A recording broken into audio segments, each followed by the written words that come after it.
नमस्कार किसान भाइयों, एमडी किसान पॉइंट यूट्यूब चैनल में आपका स्वागत है। किसान भाइयों, सोयाबीन के बाजार को लेकर लगातार अनिश्चितता बनी हुई है। आने वाले दिनों में सोयाबीन के बाजार की स्थिति क्या रहेगी, इस पर करेंगे विस्तार से चर्चा।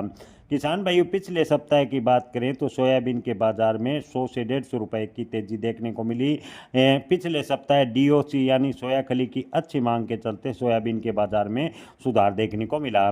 इस सप्ताह की शुरुआत की बात करें तो शुरुआती दौर सकारात्मक नजर आ रहा है। आज शुरुआती दौर में ज़्यादातर मंडियों में सोयाबीन के बाजार 40 से 50 रुपए तेज हुए हैं। आगे चलकर डीओसी की मांग अगर इसी प्रकार यानी सोया खली की मांग इसी प्रकार बनी रहती है, सोयाबीन की खली की जो डिमांड कमज़ोर नहीं पड़ती है, तो सोयाबीन के बाजार को सहारा मिलेगा। और इस सप्ताह भी सोयाबीन के बाजार की बात करें तो उतार चढ़ाव के साथ थोड़े बहुत मजबूत रह सकते हैं। किसान भाइयों, फिलहाल सोयाबीन के बाजार की बात करें तो इस सप्ताह के अंत तक है सोयाबीन के बाजार लगभग 7,000 से 7400 के बीच रहने की उम्मीद ज़्यादातर व्यापारी लगा रहे हैं। कोटा प्लांट में सोयाबीन के बाजार की बात करें तो कोटा प्लांट में पिछले सप्ताह 100 रुपये की मंदी के बावजूद भी सोयाबीन के बाजार मजबूत देखने को मिले। और इस सप्ताह सोयाबीन के बाजार की बात करें तो सोयाबीन के बाजार लगभग 200 रुपये तक तेज होने की उम्मीद है, ज़्यादातर व्यापारी लगा रहे हैं। हालांकि पिछले दिनों के मुकाबले बुआई के क्षेत्र की बात करें तो इन दिनों सोयाबीन की बुआई अच्छी खासी हुई है।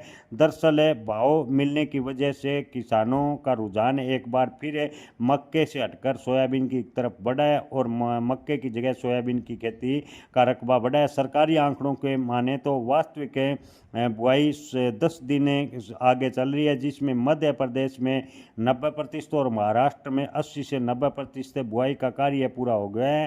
हालांकि कुछ जिलों में बारिश की कमी के कारण बुआई पे थोड़ी रफ्तार धीमी है, लेकिन राजस्थान में अभी लगभग 30 से 40% के आसपास बुआई हो पाई है। जहाँ मानसून में तेजी होने के काम की बात करें तो जहाँ मानसून तेज है वहाँ काम तेजी से है, लेकिन जैसे जैसे बारिश हो रही है सोयाबीन की बुआई का रकबा भी बढ़ता जा रहा है। किसान भाई, ओवरऑल स्थिति की बात करें तो आने वाले 15 से 20 दिनों में सोयाबीन के बाजार यहाँ से डाउन होंगे, इसकी संभावनाएं काफ़ी कम है। हालांकि आने वाले दिनों में अगर मलेशिया पाम ऑयल पर पूर्ण रूप से प्रतिबंध लगा देता है तो सोयाबीन के बाजार 100 से 200 रुपए तक सुधर सकते हैं। मंडी व्यापारियों की माने तो खाद्य तेल आयात अगर घटता है और खाद्य तेल का अंतर्राष्ट्रीय बाजार में दाम बढ़ता है तो सोयाबीन के बाजार को सहारा मिलेगा। और इस सप्ताह भी सोयाबीन के बाजार मजबूत देखने को मिल सकते हैं। आने वाले 20 दिनों की बात करें तो सोयाबीन के बाजार में कोई बड़ा परिवर्तन होगा, इसकी संभावनाएं मंडी व्यापारी कम जता रहे हैं। जय किसान, धन्यवाद।